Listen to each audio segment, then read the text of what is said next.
جو الساعة والدنيا شدت علينا ونفسنا هفتنا على أكلة سمينة تدفينا، وبعد البحث قررنا نروح مصمت. وتعالوا ناخدكم في تجربة جديدة مع مصمت اكتشاف. هو مصمت حجي البرديسي، ومكانه في وش شركة الكهرباء في سيدي بشر، وأصلهم من الجيزة، وده أول فرع ليهم في اسكندرية. والمنيو بتاعهم يخلي الواحد يحتار يطلب إيه ولا إيه. والشيفات اللي هناك متميزين وخبرة أكتر من 15 سنة في المجال، والمطبخ مفتوح تقدر تشوفهم وهم بيعملوا الأكل. ويبدأ بقى بالصدق ويتشوح الصدق في الطاسة مع البصل وفلفل الألوان، وينزل بقى بيهم في الطبق. ايه الجمدان ده! شوف معايا منظر الطبق يا خرابي على الجمال. طبق الصدق بالخلطه مش هتشوف زيه في اسكندريه. ونزل الشيف بالخلطه بتاعته اللي هي البصل والفلفل الالوان، وهوب على عكاوي بالصوص، وشكله هيبقى طبق متين. ويحطه في الطاجن، وطاجن ايه يرم العظم من بتوع زمان. ونزل الشيف بالكوارع الملبل متقطعه مع الفلفل الالوان، وينزل عليهم في طاجن محشي الورق العنب جمال ودلال. ويعبي بقى شوربه الكوارع اللي هو مشروب الطاقه بتاعنا. ونشوف بقى المشكل والعصبان اللي هو الممبار التخين الحلو، المحشي رز ده، ولحمه الراس والطحال والمخ البانيه. كل اللي نفسك فيه موجود، والحاجه نضيفه وبتلمع وتفتح النفس.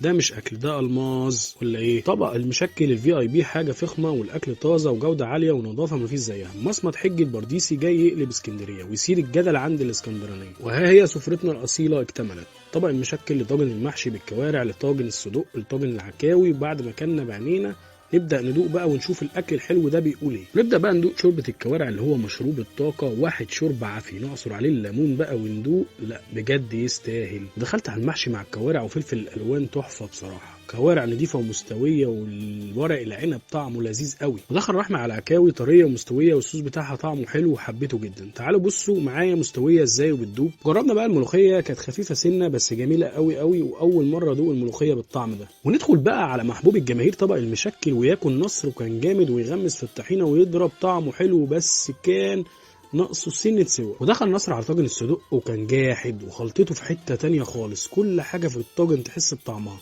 واضح، وده بسبب جودة ونظافة الأكل. والعصبان كان طعمه حلو. وخلصنا الأكل كله، كانت ملحمة عنيفة وتستحق إنكم تجربوها فعلا. والفضول خدنا وحبينا نعرف أكتر عن حجي البرديسي، فاتكلمنا شوية مع مسؤول المكان.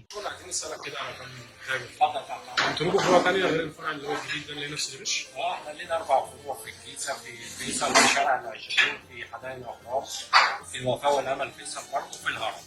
وده أول فرع لينا هنا في اسكندرية. هو أنت التوصيل هنا في اسكندرية منين لفين؟ احنا عاملين التوصيل هنا من المعمورة للمنشية. من آخر المعمورة لغاية المنشية. المعمورة للمنشية. تمام. خدمة الدليفري من الساعة 10 الصبح للساعة 3 الفجر. أيوه. تمام. كم سنة يا باشا في المجال يعني؟ احنا بقالنا كتير، بقالنا فوق حوالي 14 15 سنة في الجيزة، يعني معروفين فروع حج البرديسي. بس هنا أول فرع لينا يعني في اسكندرية. وإن شاء الله خير. وأنتوا أساسكم منين بقى؟ مين؟ أنتوا أساسكم منين؟ احنا اساسنا من سواق البرديسي طبعا، ده بلد معروفه في السواق. اساسنا من سواق. شكرا لك. تحت امرك. وبجد كانت تجربة جميلة قوي في مصمت حجي البرديسي. وانتظرونا في تجارب تانية كتيرة جديدة مع المطعم جية.